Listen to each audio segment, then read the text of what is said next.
Hi dear students, आप सभी का हमारे यूट्यूब चैनल में स्वागत है। आज हम अध्याय 3 एक चर का द्विघात समीकरण या क्वाड्रेटिक इक्वेशन के प्रश्नावली 3 को पढ़ेंगे। इसमें से हमने प्रश्न 6 जो है इससे पहले के सारे क्वेश्चन को सॉल्व कर लिया है। आज हम प्रश्न 6 के क्वेश्चन को सॉल्व करेंगे और इससे आगे भी सॉल्व करेंगे। तो बिना देरी किए वीडियो स्टार्ट करते हैं। यहाँ प्रश्न 6 क्या है। एक समकोण त्रिभुज का क्षेत्रफल हमें दिया गया है 165 वर्ग मीटर और जो समकोण त्रिभुज के शीर्ष लंब की लंबाई है उसकी आधार भुजा से 7 मीटर अधिक है। तो शीर्ष लंब की लंबाई हमें ज्ञात करना है। तो जो समकोण त्रिभुज होता है वो हमारा कैसा होता है, तो ये है हमारा समकोण त्रिभुज। इसे हम नाम दे देते हैं ABC।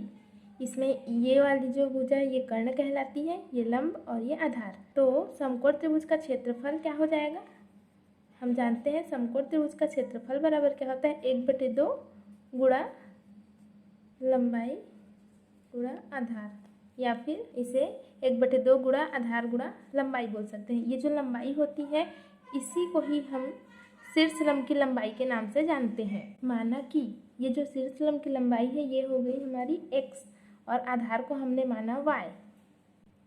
प्रश्नानुसार दिया गया है जो शीर्ष लंब की लंबाई है वो आधार भुजा से 7 मीटर अधिक है।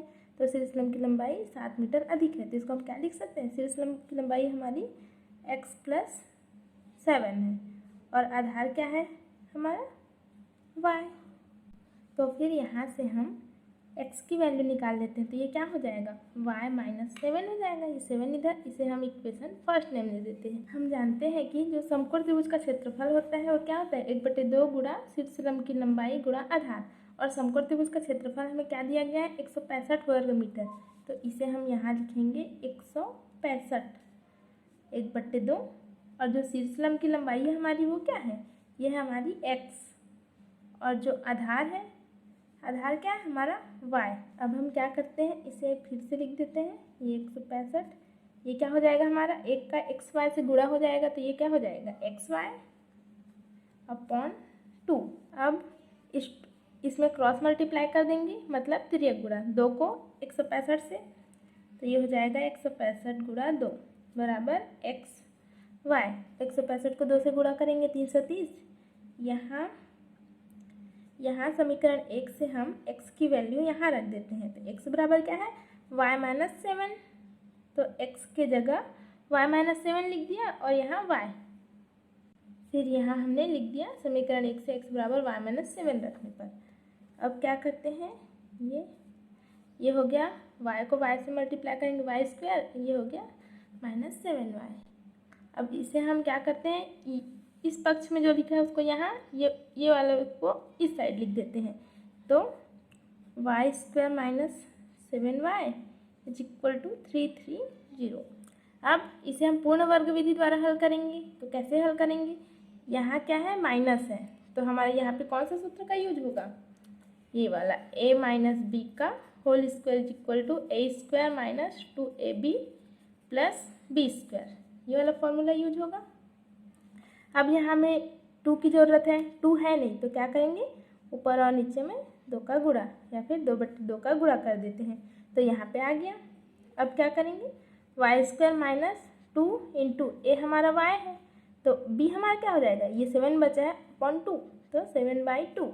अब b हमें मिल गया 7/2। अब हम इसका होल स्क्वायर को इधर और इधर जोड़ देते हैं, ना कि घटाएंगे, दोनों साइड हम जोड़ेंगे। तो इधर हम 7/2 को जोड़ देते हैं और इधर भी 7/2 को जोड़ देंगे। अब ये जो फॉर्मूला बन गया क्या बन गया, a² - 2ab + b² means a - b का होल स्क्वायर। तो y - 7/2 का ये हो गया होल स्क्वायर, और ये 330, और ये हो गया 749/4। अब इसको अगर हम y - 7/2 ही रखेंगे तो ये क्या हो जाएगा, ये √ में हो जाएगा। इसको हम आगे सॉल्व करते हैं। तो इसको सॉल्व करने के लिए क्या करेंगे, इसका इससे मल्टीप्लाई हो जाएगा, तो ये हो जाएगा 1320 और ये हो जाएगा 49/4, ये हो जाएगा 1369/4। और ये जो 1369 है उसका √ जो होता है ये अंडर रूट में रहेगा तो इसका हो जाएगा 37, ये हो जाएगा 37 और 4 का अंडर नहीं, ये अभी अंडर रूट में है तो इसको ऐसे लिखेंगे, अंडर रूट से बाहर निकलेगा तब जाके 37 होगा वो। तो ये y minus 7/2 is equal two plus minus, इसका जो अंडर रूट होता है वो होता है 37 और 4 का होता है 2। अब इसमें प्लस और माइनस आया है, अब हम क्या करेंगे, एक बार प्लस लेंगे और एक बार माइनस लेंगे। तो पहले तो इसको हम लिखेंगे y इज इक्वल टू, ये -7/2 है, इसको इस साइड ले जाते हैं, +7/2 हो गया, प्लस माइनस 37/2। अब हम एक बार प्लस लेते हैं एक बार माइनस लेते हैं। सबसे पहले हम लोग प्लस ले लेते हैं, 7/2 प्लस 37/2 और y is equal to 7/2 minus 37/2। इसको और आगे सॉल्व करेंगे तो यहाँ क्या आ जाएगा, y इज इक्वल टू, दोनों का हर समान है तो 2 ही होगा, 37 में 7 को जोड़ेंगे तो क्या होगा 44, मीन्स y बराबर 22। और यहाँ y का वैल्यू क्या हो जाएगा, 7 में 37 को घटाएंगे तो आएगा 30/2, मीन्स y बराबर 15। और ये जो y था वो क्या है हमारा, y है हमारा आधार, तो आधार ऋणात्मक संख्या थोड़ी ना होगी। तो हम लिखेंगे यहाँ, ये माइनस चिन्ह को नेग्लेक्ट करने पर या फिर ऋण चिन्ह को अस्वीकार करने पर y हमारा क्या आ गया, 22 आ गया, y हमारा 22 आ गया। अब हम x की वैल्यू निकालेंगे, x की वैल्यू कहाँ से निकालेंगे, यहाँ समीकरण 1 में y की वैल्यू रख देंगे तो x की वैल्यू मिल जाएगी।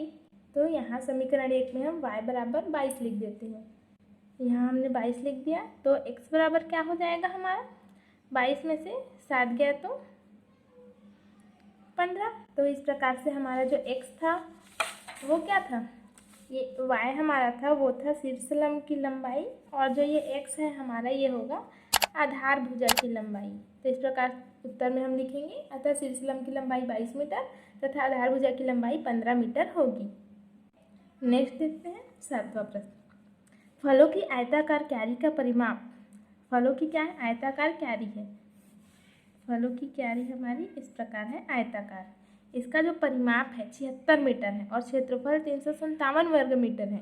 तो हमें क्यारी की लंबाई और चौड़ाई ज्ञात करनी है। हम लिखेंगे, दिया गया है, हमें क्या दिया गया है, जो फलों की आयताकार क्यारी का परिमाप है वो 76 मीटर दिया गया है और क्षेत्रफल क्या दिया गया है, 357 वर्ग मीटर। हमें ज्ञात क्या करना है, क्यारी की लंबाई और चौड़ाई। हमने माना कि क्यारी की जो लंबाई है उसको x मीटर और चौड़ाई को y मीटर, इस प्रकार से मान लिया।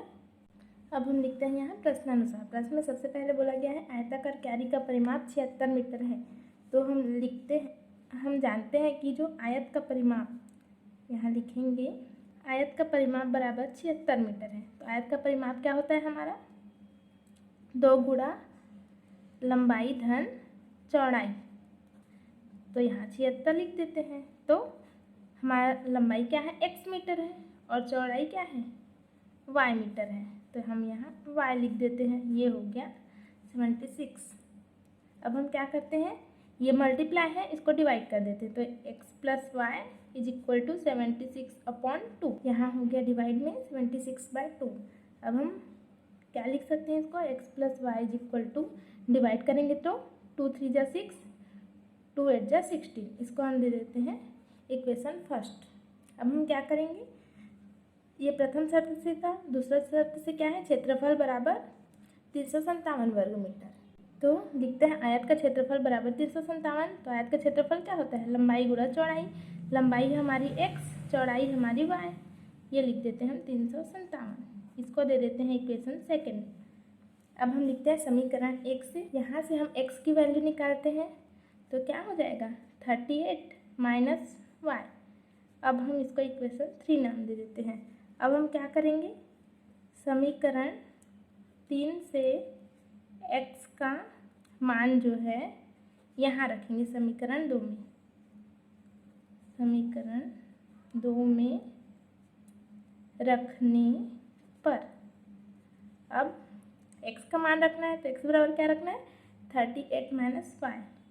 तो रखते हैं 38 माइनस y, यहाँ रख दिया, into y is equal to, ये लिख देते हैं 357। अब y का अंदर मल्टीप्लाई कर देते हैं, ये हो जाएगा 38y minus y² is equal to 357। अब हम इसमें माइनस का अंदर मल्टीप्लाई कर देते हैं ताकि ये जो माइनस वाई स्क्वायर है ये प्लस वाई स्क्वायर हम इसको लिख सकें। तो ये प्लस वाई स्क्वायर हो गया, ये 38y हो गया, ये हो गया -357। अब हम इसको पूर्ण वर्ग विधि से हल करेंगे। यहाँ माइनस है तो -2ab वाला फॉर्मूला लगेगा। तो ये 2 से गुणा हो जाएगा, मीन्स ये 2 से भाग चले जाएगा, तो इसको लिख सकते हैं 2 गुणा y गुणा 19। अब यहाँ b का वैल्यू क्या मिला हमें 19, तो हम 19 का होल स्क्वायर दोनों साइड ऐड कर देते हैं इस प्रकार से। अब ये जो हमारा फॉर्मूला हो गया a माइनस बी का होल स्क्वायर, लिखते हैं a माइनस बी का होल स्क्वायर, और ये -357, ये हो गया 19 का वर्ग 361, y माइनस 19, ये वर्ग यहाँ हो गया वर्गमूल। अब 361 में से 357 गया तो कितना बचा, तो यहाँ हो गया 4। ये जो भी होगा प्लस माइनस में होगा, तो y minus 19 is equal to +-2, या फिर हम इसको ऐसे लिखेंगे, ये -19 को +19 +-2, एक बार प्लस लेंगे एक बार माइनस लेंगे। पहले प्लस ले लेते हैं, तो 19 + 2 y इज इक्वल टू 19 - 2, ये हो जाएगा 21, ये हो जाएगा 70। अब अगर x का मान निकालना हो तो यहाँ समीकरण 3 में हम y का मान रख देते हैं। हम समीकरण 3 में y का मान रख देंगे। समीकरण 3 क्या है हमारा, x is equal to 38 - y। यहाँ हम x इज इक्वल टू 38 - 21 रखेंगे, और यहाँ x इज इक्वल टू 38 - 17 रखेंगे। तो x इज इक्वल टू क्या हो जाएगा 17, और x is equal to 21। Means जब x का मान 17 होगा तो y का मान 21 होगा, या फिर x का मान जब 21 होगा तो y का मान 17 होगा। तो हमारा आंसर क्या हो जाएगा, यहाँ जो कैरी की लंबाई है वो 17 और चौड़ाई 21 होगी, या फिर कैरी की लंबाई 21 और चौड़ाई 17 मीटर होगी। इस प्रकार ये हमारा आंसर होगा। किन्हीं भी 2 को हम लिख सकते हैं। 8वां देखते हैं। एक आयताकार पार्क का क्षेत्रफल कितना है, 100 वर्ग मीटर है, और पार्क की लंबाई उसकी चौड़ाई से 15 मीटर अधिक है। पार्क के चारों ओर तार की जाली का हमें घेरा लगवाना है, और यदि 1 वर्ग मीटर तार की जाली की कीमत 5 रुपये है तो पार्क के चारों ओर तार की जाली लगाने की लागत ज्ञात करना है हमें। तो अब हम क्या करेंगे, सबसे पहले तो माना कि आयताकार जो पार्क है उसकी लंबाई जो है x मीटर है और चौड़ाई जो है y मीटर है। इस प्रकार से हमने माना। अब प्रश्नानुसार सबसे पहले क्या बोला गया है कि आयताकार पार्क का क्षेत्रफल 100 वर्ग मीटर है। तो हम जानते हैं कि जो आयत होता है उसका क्षेत्रफल क्या होता है, ये होता है लंबाई गुणा चौड़ाई, है ना। इसको लिखते हैं 100। तो लंबाई क्या है हमारी x है और चौड़ाई क्या है y है, इसको लिख देते हैं 100। ये हो गया हमारा इक्वेशन फर्स्ट। अब और यहाँ जो है लिखा गया है पार्क की लंबाई उसकी चौड़ाई से 15 मीटर अधिक है, तो उसको हमने यहाँ लिख लिया। लंबाई हमने माना है x, तो ये हो जाएगा इस प्रकार से y। अब हम यहाँ से क्या करेंगे, x की वैल्यू निकाल लेते हैं, तो ये हो जाएगा y - 15। ये हो गया हमारा इक्वेशन नंबर 2। अब हम क्या करेंगे, इस समीकरण 2 का मान समीकरण 1 में रखेंगे। अब हम रख देते हैं इस x का मान यहाँ पे, तो x बराबर क्या रखना है y - 15, y - 15, और यहाँ है y इज इक्वल टू 100। अब इस y का गुणा करते हैं तो y square - 15y is equal to 100। इसे पूर्ण वर्ग विधि से हल करते हैं। ये 2 के पहाड़े में आता नहीं है, तो इसमें क्या करेंगे 2/2 2ab बनाने के लिए। अब हम क्या लिख सकते हैं, y स्क्वायर - 2, a की जगह में y और b की जगह में क्या हो जाएगा, ये 15/2। अब इसमें हमें b मिल गया, क्या मिला 15/2। तो हम इस 15/2 का वर्ग को दोनों पक्षों में जोड़ देंगे इसका वर्ग करके, तो ये हो गया 100 15/2 का वर्ग। इसको आगे सॉल्व करते हैं। ये हो जाएगा हमारा a square - 2ab + b square, means a - b का होल स्क्वायर। ये हो जाएगा, ये हमारा हो जाएगा 225/4। इसको और आगे सॉल्व करें तो 4 को 100 से गुणा करेंगे 400 धन 225/4, या फिर इसको लिख सकते हैं 625/4। अब y माइनस 15/2, ये स्क्वायर इधर जाके अंडर रूट 625/4 प्लस माइनस। अब हम क्या करते हैं, y इक्वल टू ये -15/2 है, इसको बराबर के उस साइड जाएंगे तो प्लस में हो जाएगा, ये हो जाएगा प्लस माइनस। 625 का वर्गमूल होता है 25, 4 का वर्गमूल होता है 2। अब हम इसको एक बार प्लस के लिए एक बार माइनस के लिए सॉल्व करते हैं। प्लस के लिए सॉल्व करते हैं तो ये इस प्रकार से हो जाएगा, और माइनस के लिए सॉल्व करते हैं तो इस प्रकार से हो जाएगा। तो y इक्वल टू हर समान है तो एक बार लिख देते हैं 25 5 30 10 40। तो इस प्रकार से y की वैल्यू क्या आई 20। इसमें करेंगे तो 15 में से 25 गया तो -10/2 -5। तो ऋणात्मक संख्या हमारी नहीं हो सकती, इसलिए माइनस चिन्ह को नेगलेक्ट कर देंगे। तो हमारा y का जो वैल्यू आया वो कितना आया 20। अब हमें जो y का मान है उसको यहाँ समीकरण 2 में रख देंगे। यहाँ हमने y की जगह रख दिया 20, तो x का जो वैल्यू हमारा आ जाएगा 5। तो हमें इस प्रश्न में मिल गया लंबाई और चौड़ाई मिल गया। लंबाई हमारी कितनी आई है 5 मीटर, और चौड़ाई कितनी आई है 20 मीटर। यहाँ से हमें ज्ञात क्या करना था, यहाँ बोला गया है कि पार्क के चारों ओर तार की जाली का घेराव किया जाना है, इसके चारों ओर लगवाना है, मतलब हमें इसका परिमाप निकालना था। तो हम इसके बाद निकालेंगे। हम जानते हैं कि परिमाप बराबर क्या होता है 2 गुणा लंबाई धन चौड़ाई होता है। तो 2 लंबाई क्या आई हमारी 5 और चौड़ाई क्या आई है हमारी 20। तो ये हो जाएगा 2 20 और 5 25। तो ये क्या हुआ 25 दूने 50। तो यहाँ से हम परिमाप इस प्रकार से निकालेंगे तो 50 वर्ग मीटर हमें परिमाप निकल गया। अब यहाँ बोला गया है कि 1 वर्ग मीटर तार की जाली की कीमत कितनी है 5 रुपये है। तो हम यहाँ लिखेंगे 1 वर्ग मीटर तार की जाली की कीमत कितनी है हमारी 5 रुपये। तो परिमाप कितना है 50 वर्ग मीटर, तो 50 वर्ग मीटर तार की जाली की कीमत क्या हो जाएगी 5 गुणा 50 रुपये, मीन्स ये हो जाएगा 250 रुपये। तो उत्तर में हम लिखेंगे कि पार्क के चारों ओर तार की जाली की लागत कितनी होगी 250 रुपये होगी। 9वां देखते हैं। एक व्यक्ति और उसके पुत्र की वर्तमान आयु का योग कितना है 45 वर्ष है। 5 वर्ष पूर्व दोनों की आयु का गुणनफल उस व्यक्ति की आयु का 4 गुना था। तो दोनों की वर्तमान आयु हमें ज्ञात करनी है। सबसे पहले हमने माना कि व्यक्ति की जो वर्तमान आयु है वो x वर्ष है और पुत्र की वर्तमान आयु जो है वो y वर्ष है। 5 वर्ष पूर्व जो व्यक्ति की आयु हो जाएगी x - 5 वर्ष और जो पुत्र की आयु हो जाएगी y - 5 वर्ष। फिर देखते हैं प्रश्नानुसार प्रश्न में क्या बोला। 5 वर्ष पूर्व जो दोनों की आयु का गुणनफल है, दोनों की आयु का गुणनफल उस व्यक्ति की आयु का 4 गुना था। तो हम यहाँ वैल्यू रख देते हैं। 5 वर्ष पूर्व बोला है तो दोनों की आयु का गुणनफल में मीन्स इन दोनों का गुणनफल x - 5 इंटू y - 5। व्यक्ति की आयु 5 वर्ष पूर्व क्या है x - 5, इसको गुणा कर देंगे 4 से। अब देखिए इस इक्वेशन को, इसको हम डायरेक्ट भी आंसर ला सकते हैं और जो है पूर्ण वर्ग विधि से भी हल कर सकते हैं। कैसे, इसको मैं एक इक्वेशन दे देती हूँ। ओके, इसको हमने फर्स्ट इक्वेशन दे दिया, इसको मैं आपको दोनों विधि से बताती हूँ। पहले तो डायरेक्ट मेथड, ये देखिए यहाँ x - 5 है, यहाँ x - 5 है। जब दोनों पक्षों में वही राशि गुणा के रूप में हो तो उसको डिवाइड करके हम उसको क्या कर सकते हैं कैंसिल कर सकते हैं।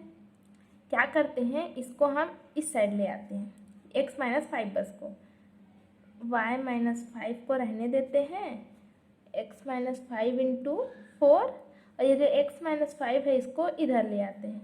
तो क्या होगा, ये x - 5 कैंसिल हो जाएगा, बचा क्या 4, means y - 5 is equal to बचा 4, means y is equal to 4 + 5। तो यहाँ हमारी y क्या आ गई हमारी 9 वर्ष।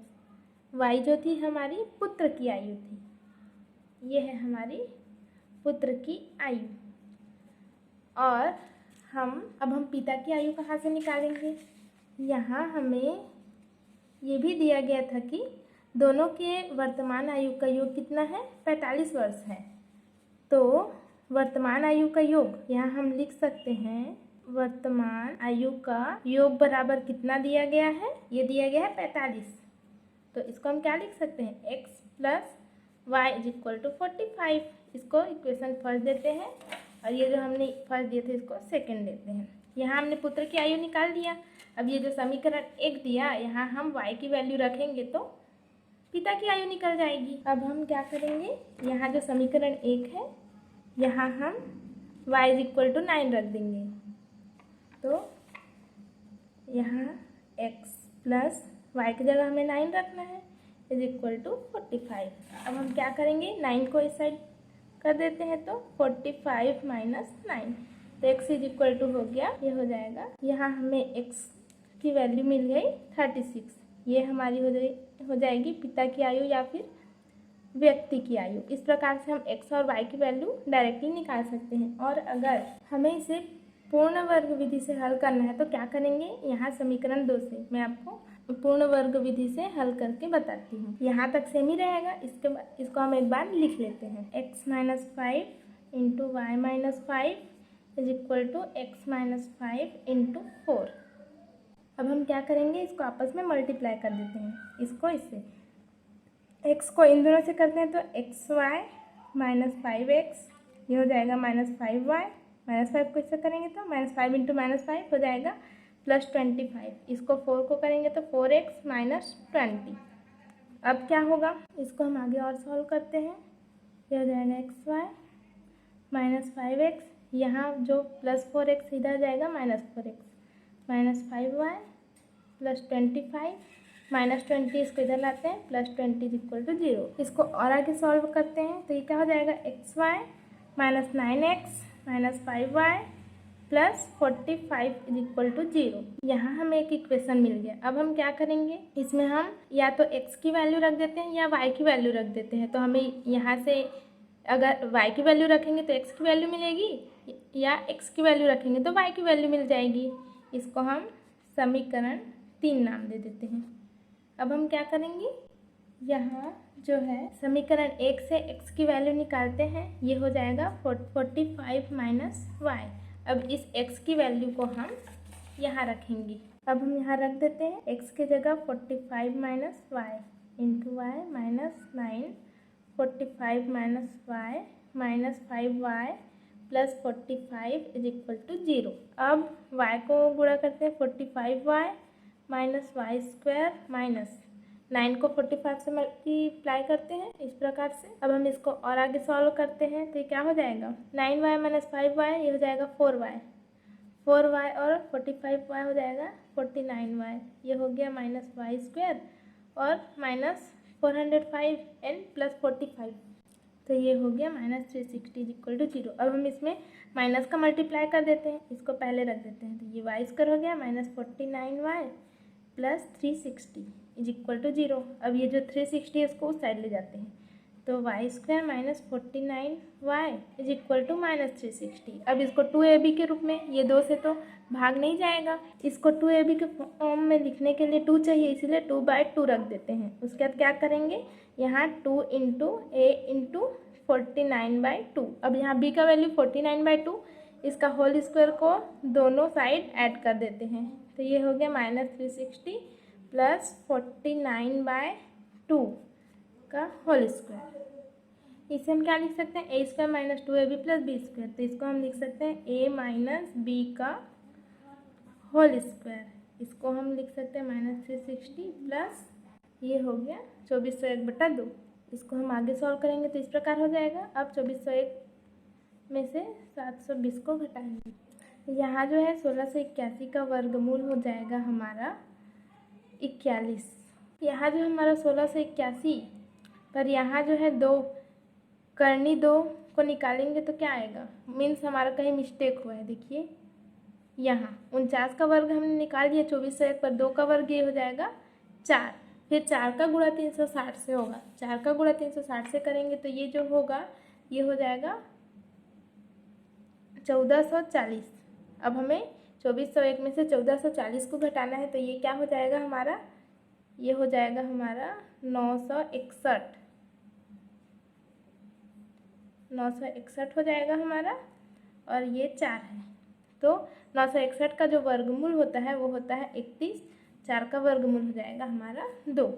अब हम क्या करते हैं, y इज इक्वल टू, ये -49/2 है, उसको +49/2 करते हैं, ±31/2।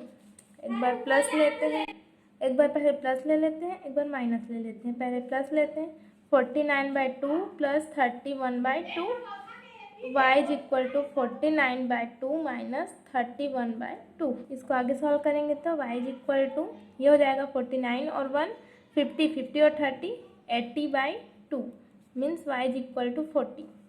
y इज इक्वल टू 49 - 31, तो ये हो जाएगा, मीन्स हम y इज इक्वल टू 40 भी ले सकते हैं, y इज इक्वल टू 9। अब हमारा जो y था वो क्या है हमारा, ये y जो है हमारा, ये है पुत्र की आयु। ये हमने जो निकाला है ये पुत्र की आयु है। अब हम x कहाँ से निकालेंगे, x के लिए हम यहाँ जो हमने 45 - y रखा, यहाँ पे हम लोग y का वैल्यू रख देंगे, यहाँ 40 रख देंगे, x is equal to 45 - y का value 9, means x is equal to यहाँ 5 यहाँ पे आ जाएगा। तो यहाँ हमारा आंसर क्या आया, ये जो है y है वो पुत्र है और x जो है वो पिता है। तो पुत्र का जो आयु है वो पिता से अधिक तो हो नहीं सकता, मीन्स ये वाला आंसर नहीं हो सकता। तो हमारी जो पुत्र की आयु होगी वो हो जाएगी y बराबर 9 वर्ष, और जो पिता की आयु हो जाएगी वो x बराबर हो जाएगा 36 वर्ष। तो इस प्रकार से हम पूर्ण वर्ग विधि द्वारा भी इसका आंसर ला सकते हैं। आप चाहें तो इसका आंसर ऐसे डायरेक्ट भी ला सकते हैं, या फिर पूर्ण वर्ग विधि से हल करना हो तो यहाँ से समीकरण 1 से यहाँ x या y का मान रख के इस प्रकार से आप मान भी ला सकते हैं। तो आज के लिए बस इतना ही। अब जो आगे का क्वेश्चन है उसको दूसरी क्लास में सॉल्व करेंगे। तब तक के लिए जय हिंद, वंदे मातरम।